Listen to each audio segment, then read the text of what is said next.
কুন্তাব সুক্ত, এই কুন্তাব সুক্ত অধ্যায়ের ভিতরে গৌতম মুনির কত সুন্দর করে সরকারে দো আলম জনাবে মুহাম্মদুর রাসূলুল্লাহ সাল্লাল্লাহু আলাইহি ওয়াসাল্লামের কথা বলেছেন। জোরে বলেন আল্লাহু। সনাতনীদের মনে ইসলামের বিশ্বাস ঢুকিয়ে দিতে এবং সনাতনীদেরকে ধর্মান্তরিত করার জন্য বেদের মধ্যে মোহাম্মদ এবং আল্লাহ তাআলার নাম আছে, এই যে অপপ্রচার চালনা করা হচ্ছে, এটার তীব্র প্রতিবাদ এবং নিন্দা জানাই। ঋগ্বেদ, যেই ঋগ্বেদের 20তম অধ্যায়, যেই অধ্যায়ের নাম দেওয়া হয়েছে কুন্তাব সুক্ত, এই কুন্তাব সুক্ত অধ্যায়ের ভিতরে গৌতম মুনির কত সুন্দর করে সরকারে দো আলম জনাবে মুহাম্মদুর রাসূলুল্লাহ সাল্লাল্লাহু আলাইহি ওয়াসাল্লামের কথা বলেছেন। জোরে বলেন আল্লাহু আকবার। সম্মানিত ভাইরা রে আমার, গৌতম মুনির বলেন, মম গুরুজনং তব সেবনং তুলসী পাতা পুষ্ণ গঙ্গা জলং তব স্বর্গ বৎসনং পূজনং কঙ্গ মদ বদিতাং দেবাং দরাকান্তে প্রতিতাং বিশ্বনং ভক্ষয় সদা সরধার্জনং ধ্যাননং পর্বতং গুহা লা ইলাহা হরতি পাপম ইল্ল ইলাহা পরম পদম জন্ম বৈকুণ্ঠ পর অপ ইনতি তনাম জপি মুহাম্মাদম। জোরে বলেন আল্লাহু আকবার।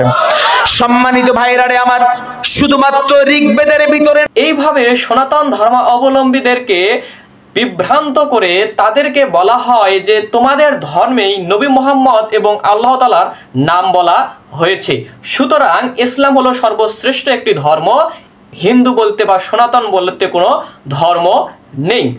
আমি কোনো ধর্মকে অবজ্ঞা করি না, আমি একজন ধার্মিক হিসেবে সকল ধর্মের প্রতি আমি সম্মান প্রদর্শন করি।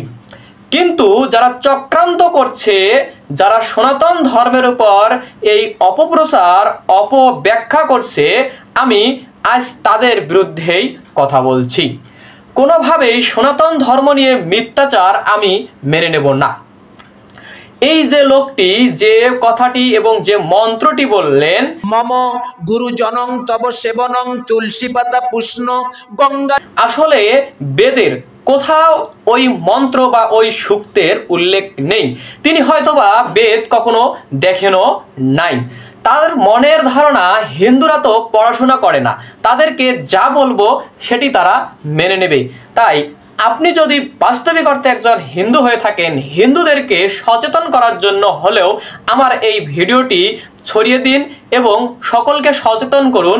প্রকৃতপক্ষেই বেদের কোথাও নবী মুহাম্মদ এবং আল্লাহ তাআলার কোনো উল্লেখ নেই। এই শব্দ দুটি বেদে আসারও কোনো কথা নয়, কারণ বেদ রচিত হয়েছে সংস্কৃত ভাষায় এবং মুহাম্মদ এবং আল্লাহ এই শব্দ দুটি হচ্ছে আরবি শব্দ।